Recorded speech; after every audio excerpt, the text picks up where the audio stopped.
I'm an investor. I'm constantly trying to find a way, the path of least resistance, to invest my capital, redeploy it. I have to look around the world for opportunities. I have to be diverse. And you know, crypto to me, when it was being frowned upon by regulators in a very harsh way, if you recall, 2017 was probably the height of when regulators were clamping down on tokens and different ways to tokenize assets like hotels and everything else back then. And as a result, I'm so involved in the traditional financial services market where I'm highly regulated and I have to report almost monthly to both my internal auditors, compliance department, and external regulators all around the world, that's the world I'm used to. And I saw no relief coming from regulators. And then what turned me around, what changed me completely, was when the Canadians, the OSC, granted the very first crypto exchange license attached to a dealer broker. A compliant platform. It wasn't rogue anymore. They told Canadian citizens you can transfer your cash out of your bank into this centralized wallet and you can trade Ethereum, Bitcoin, and slowly more and more coins were added. Then they announced in Canada the very first Bitcoin ETF. Then they announced the very first ETF that was for Ethereum. They were moving forward with policy that was regulated. And I immediately started investing in that because I saw it coming. I saw the writing on the wall. And I've also made the assumption, this is a personal assumption, that the OSC, the regulator that granted that world order for the first time, a dealer broker, was well in touch with the SEC and other regulators around the world. They talk to each other every day. Maybe Canada was being used as a petri dish or an experiment to try it. And it's been wildly successful. That's when I got involved in WonderFi. I became a shareholder there. WonderFi bought BitBuy, which was the first regulated exchange. And now that company has 800,000 registered, compliant crypto accounts. It's the model for the rest of the world. So I got on a plane, I went to United Arab Emirates, Switzerland, England, South America, and I started showing these different regulators, look what the Canadians are doing. Can we do the same thing here? And that's exactly how I'm spending my time now, trying to open up these new markets with the policies that have been put in place, tested, and proven to work in Canada. What's happened to me is I've been layering in now for 36 months. I started at 2.5%, went to 7, then we went past 15. Now in portfolio theory, if you're running, you know, a mandate such as a sovereign fund, let me give you the rules by which those big boys play. And I'm using the same philosophy for crypto. We have 11 sectors in the S&P 500. Portfolio theory would tell you never more than 20% in any one sector, never more than 5% in any one stock or bond. That's diversification, and that's basically how 99% of sovereign wealth is managed by indexers like me and many others that are like me. And so I've done the same thing in crypto. I've said, okay, I think crypto will be the 12th sector of the economy in 10 years. I'm going to treat it that way now in the operating company. That means I can put up to 20% of our operating capital into the crypto space, and then I want diversification. So I've basically done exactly that. My largest holdings right now are Ethereum and Bitcoin. That's not a big surprise, but I also have a big position in USDC, big position in FTX as an equity, which is a private company, and then on down. Polygon, I got involved with Sandeep. I liked his story. I met him in Dubai, you know, trying to reduce gas fees on top of Ethereum. Makes a lot of sense for India and other countries like that, like what he's doing. I bought a piece of that. Love what's going on in the Serum project, Solana. I'm a big fan of what, you know, Sam Bankman-Fried is doing. These things all make sense to me, but in the proportions of diversification. Now that portfolio, I'd say about 8 weeks ago, was at 21%. Now it's down at about 18. There's been a big correction in the market, but you've got to hold your nose and get used to the volatility. And it lets me adjust positions. I can add a little bit to my USDC. My compliance department doesn't consider USDC a money market or a proxy for cash. They consider it a highly volatile equity. That's because of what's been going on in stablecoins. So I'm limited to a 5% weighting there, and I'm trying to get some policy while I'm here in Washington. Remember, we go right back to that. Give me one thing, just give me policy on stablecoins and let the market compete. And I could put a lot more into that space because I've got a lot of cash on my operating company balance sheets. Inflation is 6, 7, 8%, and I'm getting 45 basis points in a bank. That's really crazy. I could do a lot more with stablecoins. That's a challenge. You can't get your compliance department on board because they say, show me the policy. Well, there is no policy. That's the problem. Is it FDIC insured? We don't have that yet. We've really got to get this stuff nailed down. That's why I keep telling everybody, get behind policy, because you're going to get a whole lot more capital into this space. There's $52 billion already in USDC. Tether's out there. That broke a buck, so I can't touch that.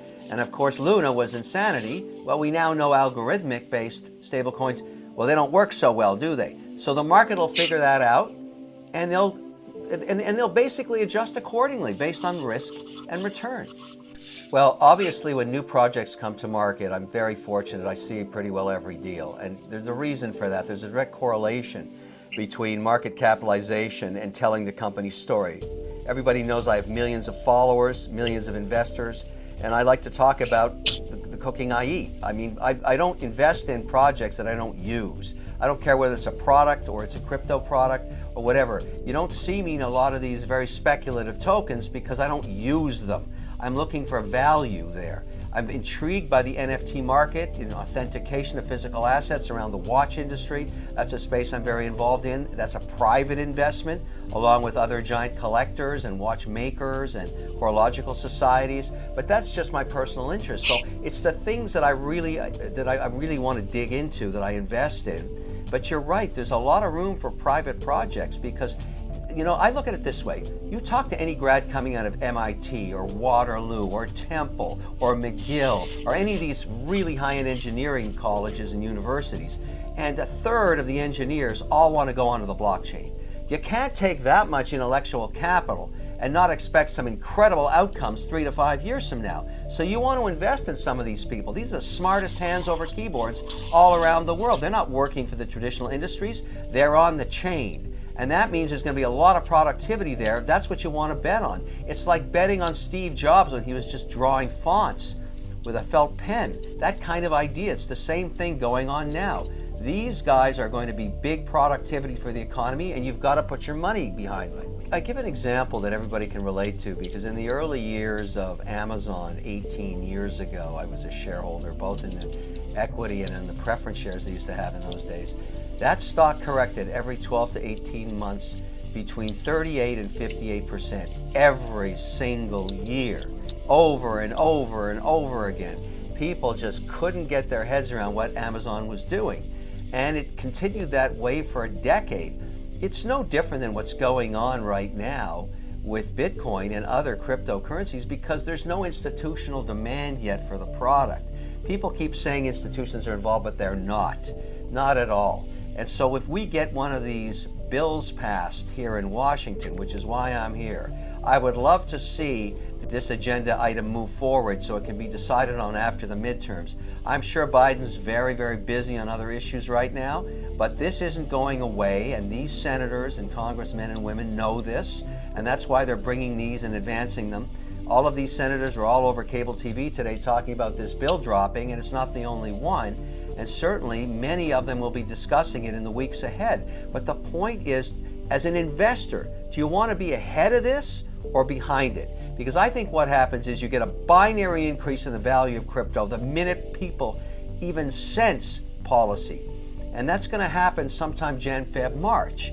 And so I want to be positioned before then. You don't have to, but I think it's the way to go in terms of being early and nascent. It's like being involved in the internet in its most early days. Same thing is going on here. Long term, it's a great investment, but boy, volatility, yeah, it's tough.